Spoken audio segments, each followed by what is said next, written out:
Het viel je op een ei koud aan. Dat kwam natuurlijk door die sterke wind uit het oosten. Matig en krachtig in het waardgebied zelfs beteden nog hut. En het sloeg uit een trog wierd aan. Wat licht terrein, bewolkt waar. Ja, typisch november zeg maar. Joen en vannacht een droege periode eerst. Letter, joen en vannacht. Ik wil weer eens even een beetje rein. Het meeste werd het dan in het oostelijke pad van de provincie.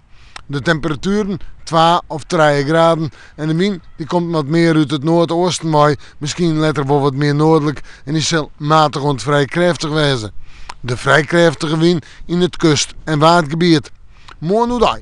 Wel mensen een meest bewolkt waardtype, maar men had dan toch nog even de zinnen. En ik een meest droeg waardtype. Soms even wat ruim of lichter ruim. En dan geldt dat vooral weer voor het zuiden en zuidoosten. Nou ja, en dat is het dan zowat. De temperaturen zo'n 8 graden. En de wind die komt nog altijd in het noordelijke richting. Noord, noordoost, noord, noordwest. En die zal zwak of matig wezen. Misschien in het waardgebied nog even wat sterker.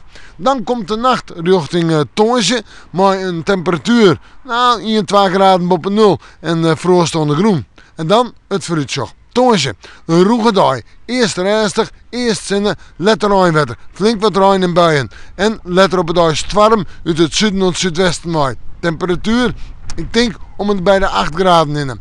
Vrijdag zijn 11 graden, maar storm misschien in het waardgebied. Zwieren storm, uit west, zuidwest waai, buien, ik nog wel wat zinnen.